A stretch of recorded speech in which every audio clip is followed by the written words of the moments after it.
بسم اللہ الرحمن الرحیم۔ مفتی صاحب، آپ کا بہت بہت شکریہ کہ آپ نے اپنا قیمتی وقت نکالا اور آپ تشریف لائے۔ جیسا کہ آپ حضرات کے علم میں ہے کہ 26 تاریخ کو سورج گرہن ہونے جا رہا ہے، اس حوالے سے کچھ ذہنوں میں سوالات تھے، آپ سے ان کا جواب چاہیے تھا تاکہ عوام ان جوابات کو مد نظر رکھتے ہوئے رہنمائی حاصل کریں۔ سب سے پہلے تو یہ کہ سورج اور چاند گرہن کیوں ہوتا ہے، اور زمانہ جاہلیت میں اس کا کیا تصور تھا، اور اسلام نے کیا تصور پیش کیا؟ بسم اللہ الرحمن الرحیم، نحمده ونصلی ونسلم علی رسول الکریم، اما بعد۔ زمانہ جاہلیت میں اس کے بارے میں تصور یہ تھا کہ جب کوئی عظیم شخصیت پیدا ہوتی ہے یا عظیم شخصیت دنیا سے اٹھتی ہے تو اس وقت سورج گرہن ہوتا ہے اور چاند گرہن ہوتا ہے۔ یہ ایک تصور چلا آ رہا تھا، اور اس کو تقویت اس وقت لوگوں کے ذہنوں میں ملی جب اتفاق سے نبی کریم صلی اللہ علیہ وسلم کی حیات طیبہ میں اور زندگی کے آخری سالوں میں سورج گرہن اس وقت ہوا جب آپ کے صاحبزادے حضرت ابراہیم رضی اللہ عنہ دنیا سے رخصت ہوئے، تو عین اس دن سورج گرہن ہوا۔ تو جو لوگ تھے ان کے ذہنوں میں یہی آیا کہ اس وجہ سے سورج گرہن ہوا۔ نبی کریم صلی اللہ علیہ وسلم نے صحابہ کرام کو اس روز نماز پڑھائی۔ نماز کے بعد آپ نے ایک خطبہ ارشاد فرمایا، اور اس خطبے میں نبی کریم صلی اللہ علیہ وسلم نے جاہلیت کے اس تصور اور اس خیال کی کھلے لفظوں میں تردید فرمائی، اور یہ کیوں ہوتا ہے اس کا بھی جواب دیا۔ آپ صلی اللہ علیہ وسلم نے ارشاد فرمایا، ان الشمس والقمر لا یخسفان لموت احد ولا لحیاتہ، کہ سورج گرہن ہو یا چاند گرہن ہو، یہ نہ کسی کی موت پر ان کو گرہن لگتا ہے، نہ کسی کی زندگی پر ان کو گرہن لگتا ہے۔ اور فرمایا کہ هذه من آیات اللہ تعالی یرسل اللہ تعالی، یہ اللہ تعالیٰ اپنی نشانیاں اپنے بندوں کے پاس بھیجتے ہیں۔ یخوف اللہ بہا عبادہ، اللہ تعالیٰ اس کے ذریعے سے اپنے بندوں کو ڈراتے ہیں، خوف زدہ فرماتے ہیں۔ یہ اللہ کی قدرت کی عظیم نشانیاں ہیں، کسی کی موت سے اس کو تعلق نہیں ہے اور کسی کی حیات سے بھی اس کو تعلق نہیں ہے۔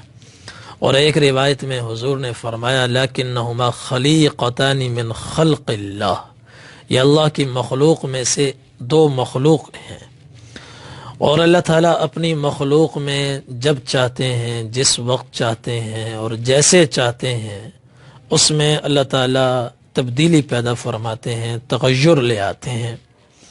اور فرمایا کہ جب سورج گرہن ہو یا چاند گرہن ہو، فصلوا، تو تم لوگ نماز کا اہتمام کیا کرو، حتی ینجلی الشمس، یہاں تک کہ سورج کھل کر سامنے آ جائے۔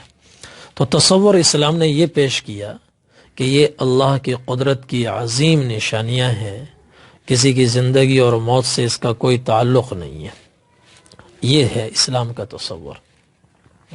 اور ایک حدیث میں آپ کو بتاؤں، آپ حدیث شریف میں ہے، آپ صلی اللہ علیہ وسلم نے فرمایا، صحابہ فرماتے ہیں، جس روز سورج گرہن ہوا، نبی کریم صلی اللہ علیہ وسلم گھبرا کر ایک دم اٹھے، اور آپ کو خطرہ محسوس ہوا شاید قیامت برپا ہو گئی ہے، یہ قیامت کی ایک نشانی ہے۔ مفتی صاحب، آپ نے یہ جو باتیں بیان فرمائی ہیں حدیث کی روشنی میں، عموماً عوام کے ذہنوں میں یہ سوال بھی اٹھتا ہے کہ یہ کیسی نشانیاں ہیں اللہ کی، کیسے خوف زدہ کرنے والی نشانیاں ہیں، جبکہ محکمہ موسمیات والے تو بہت پہلے سے بتا دیتے ہیں کہ 200 سال پہلے، 300 سال پہلے کہ فلاں جگہ سورج گرہن ہوگا، فلاں ملک میں سورج گرہن لگے گا، اتنے گھنٹے کے لیے ہوگا، اتنے وقت کے لیے ہوگا۔ جیسے بارش کی پیشن گوئیاں ہوتی ہیں، اور کل یا پرسوں بارش ہوگی، اکثر ایسا ہوتا ہے کہ بارش ہو بھی جاتی ہے، اور آپ فرما رہے ہیں کہ یہ اللہ کی وہ نشانیاں ہیں، خوف زدہ کرنے والی نشانیاں ہیں، ڈرانے والی نشانیاں ہیں۔ تو جب سب کچھ پہلے سے پتہ ہوتا ہے کس تاریخ کو ہوگا، جیسے کہ ان کی ویب سائٹ پہ جائیں تو آپ کو اگلے 200-300 سال کی ساری کہانیاں سامنے آ جاتی ہیں. تو یہ جو عوام کے ذہن میں سوال اٹھتا ہے کہ اللہ کی کیسی نشانی ہے، اس کے بارے میں کچھ وضاحت فرما دیں. دیکھیں، یہ اللہ تعالیٰ کی قدرت کی عظیم نشانیاں ہیں، اور اس کو دیکھ کر آپ صلی اللہ علیہ وسلم گھبرا بھی جاتے تھے، خوف زدہ بھی ہوتے تھے، نماز کا بھی اہتمام فرماتے تھے. تو سائنسی طور پر پہلے سے معلوم ہے، ہزاروں سال کا ڈیٹا ان کی ویب سائٹوں پر موجود ہے کہ فلاں تاریخ، فلاں وقت، فلاں سال سورج گرہن ہوگا، جزوی ہوگا، کلی ہوگا، کس ملک میں نظر آئے گا اور کس ملک میں نظر نہیں آئے گا. یہ ساری چیزیں اگرچہ پہلے سے طے ہیں، مگر اس کے باوجود یہ اللہ کی قدرت کی زبردست نشانی ہے. وہ اس طرح، ایک تو زمین کو ہلانا کوئی آسان کام نہیں ہے، چاند کو گردش دینا کوئی آسان کام نہیں ہے. یہ اللہ کی قدرت نظر آتی ہے. اور پھر خود سائنسدان اس بات کا اعتراف کرتے ہیں کہ سورج گرہن اور چاند گرہن کے لمحات انتہائی نازک ہوتے ہیں، کہ جب سورج گرہن ہوتا ہے تو چاند زمین اور سورج کے درمیان میں حائل ہو جاتا ہے، اور یہ اتنا نازک لمحہ ہوتا ہے کہ سورج اپنی کشش ثقل سے چاند کو اپنی طرف کھینچ رہا ہوتا ہے، اور زمین اپنی کشش ثقل سے چاند کو اپنی طرف کھینچ رہی ہوتی ہے. ان میں توازن برقرار رکھنا، کہ چاند اپنی جگہ رہے، نہ زمین کی طرف جائے نہ سورج کی طرف جائے، تھوڑی سی اس میں 19-20 ہو جائے تو سارا فلکیاتی نظام درہم برہم ہو جائے. یہی چاند اگر سورج کی طرف چلا جائے تو آگ کے گولے میں جل کر راکھ ہو جائے، زمین کی طرف آ جائے تو ایک زبردست دھماکہ ہو. اور پھر آپ اس پر غور فرمائیں کہ پہلی قوموں پر جتنے بھی عذاب آئے، اکثر و بیشتر عذاب وہ تھے جو انہی اسباب طبعیہ کے تحت آئے. حضرت نوح علیہ السلام کی قوم کو اللہ تعالیٰ نے بارش سے تباہ فرمایا. یہ بارش شروع میں عام بارش کی طرح تھی، مگر اسی کو اللہ تعالیٰ نے ایسا بڑھایا کہ وہ ان کے لیے طوفان بن گیا، عذاب بن گیا. قوم عاد کو اللہ نے ہواؤں سے ان کو اٹھایا، آپس میں ٹکرایا، تباہ کیا، ہلاک فرمایا.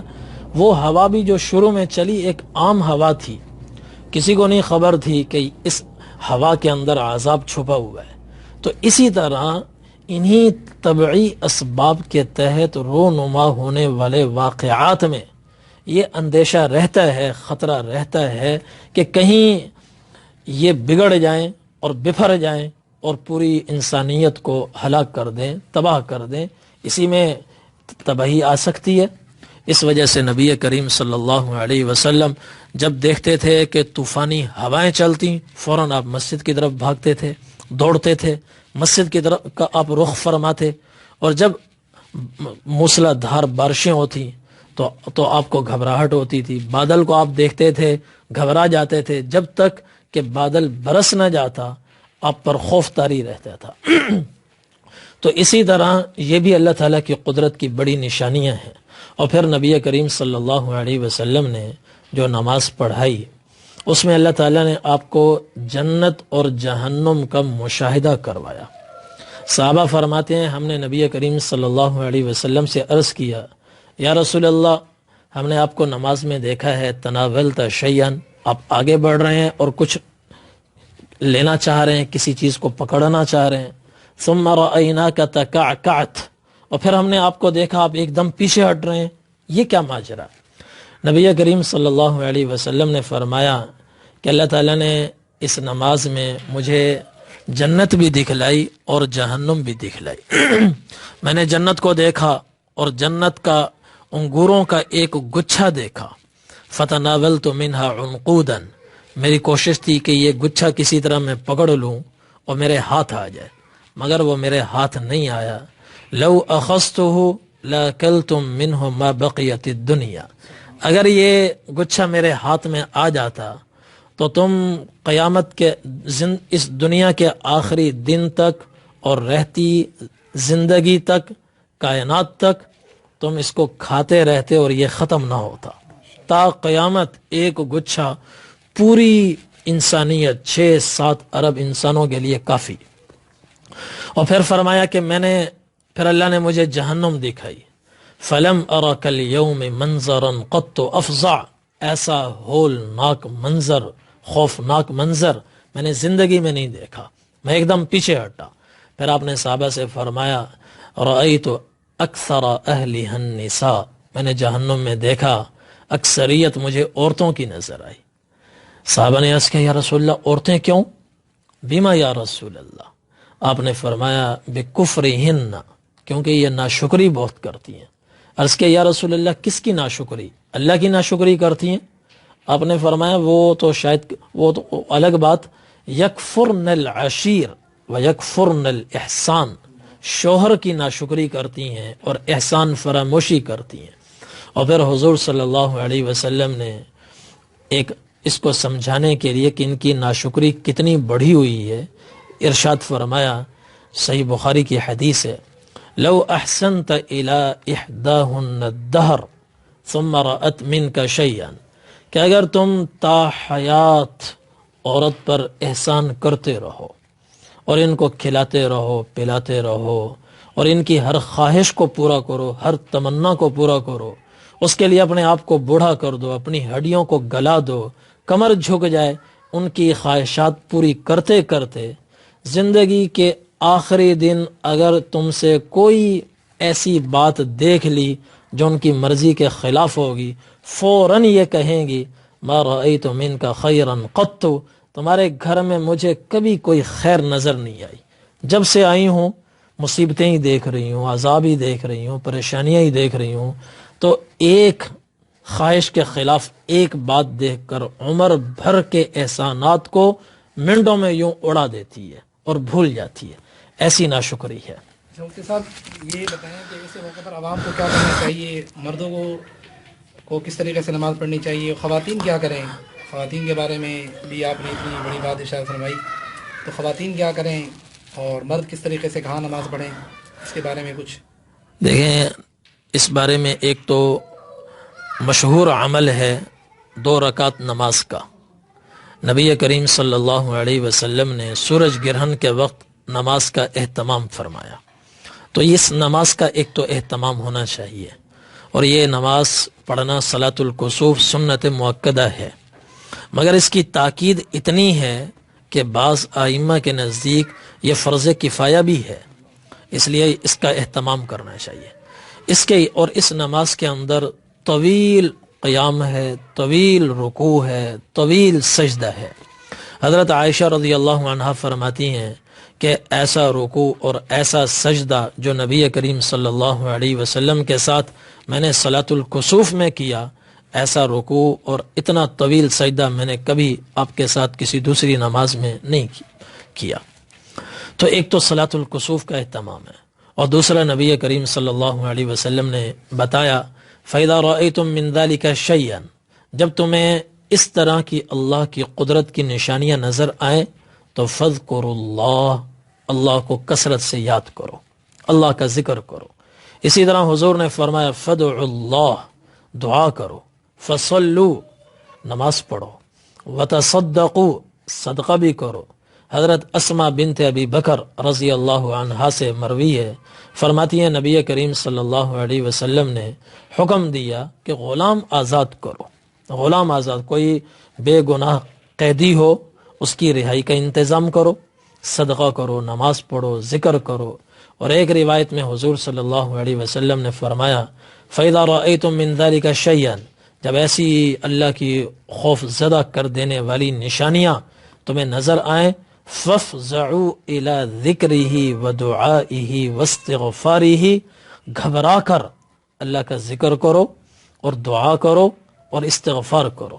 یہ ہیں اعمال جو نبی کریم صلی اللہ علیہ وسلم نے ارشاد فرمائے ہیں.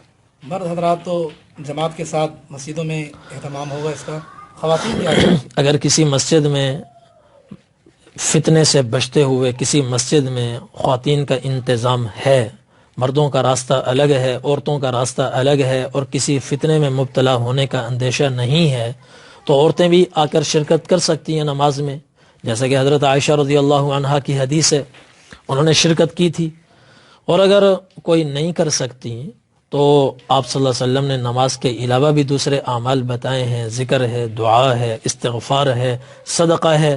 یہ کام کریں. گھر میں انفرادی پڑھ لیں، انفرادی پڑھ لیں. ہاں انفرادی. اللہ کی مقصد یہ ہے کہ اللہ کی طرف متوجہ رہیں، اللہ کی طرف متوجہ رہیں، تو اس سے انشاءاللہ. ناظرین، بڑی تفصیل کے ساتھ مفتی صاحب نے ماشاءاللہ ہم سب کی رہنمائی فرمائی. الحمدللہ مفتی صاحب بھی جامعہ احمدیہ میں صلاۃ الکسوف پڑھائیں گے انشاءاللہ 26 تاریخ کو صبح 8:30 بجے. تو جو حضرات بھی سماعت فرما رہے ہیں جو قرب و جوار میں ہو تو اس میں ضرور شریک ہو جائیں تاکہ اللہ رب العزت ہمیں جو کچھ سنا ہے اس پر عمل کرنے کی توفیق عطا فرما دیں. مفتی صاحب کا آپ کا بہت بہت شکریہ، آپ نے ہماری رہنمائی فرمائی. اللہ آپ کو اس کا بہترین جزائے خیر عطا فرمائے، جزاکم اللہ برکت اور رحمت عطا فرمائے. آمین. جزاک اللہ، جزاکم بہت اللہ شکریہ. حسن.